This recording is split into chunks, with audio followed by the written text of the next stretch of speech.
Kraskalar keladigan bo'lsak, JK2 bankovoy Devo kraskalardan foydalanilgan.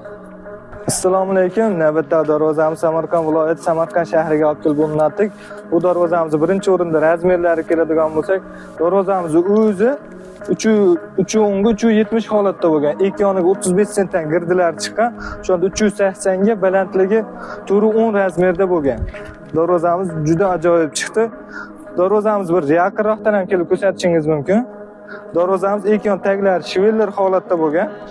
Darvozamiz listlariga keladigan bo'lsa, listlar 1.8 listda bo'lgan. Ikkinchi qavat listlarga gulli listlarda, ya'ni o'sha gulli tosh listlardan foydalangan. Ko'rib turibsizlar, gullari ham juda original uslublarda bo'lgan. Zamoqlarimiz Zuber zamoqda. O'rga profillar ham 6x4 profilda bo'lgan. 6x4 1.7 stenkalarga keladigan bo'lsak, tumbalari ham to'kildi hisoblanib olib ajoyib bo'lgan. Darvozamiz original ko'rinishda bo'lgan. Bu yerchilarga e'tibor bersangiz 2-2-1lardan zina qilib shakllarda chiqqan. Darvozamizda bir qator mana orqalarini ham ko'rsatib qo'yamiz. Mana baroq kelsangiz orqalarini ham.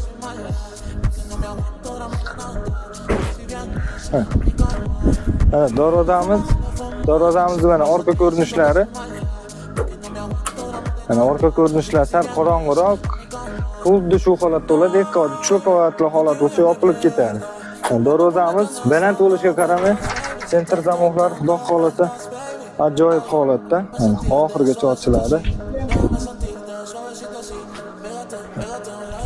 Mana yopilishlari ham juda yengil. Darvozamiz ko'rib turibsizlar, urvindonlarga aytgan joyingizda turadi. Mana yopilishlari ham bir qo'lda yengil. Uyingizda eng kichkina farzand ham yopilaveradi. Balandligiga ahamiyat bermang. Bir qator darvozamizni fonni sizlarga ko'rsatib chiqamiz.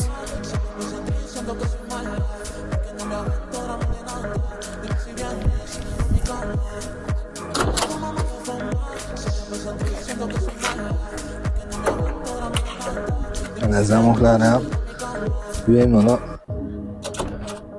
shunchaki gelikda mana beradigan darajada do'q qolsa.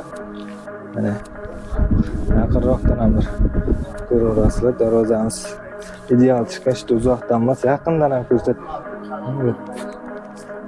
Endi do'q qolsa tevalari ham original zina uslubida chiqarilgan. Bunlari kraskalar keladigan bo'lsak, JK2 bankovoy Devo kraskalardan foydalanilgan. Gullar ham juda ajoyib. Endi darvozamiz olib chiqiladi.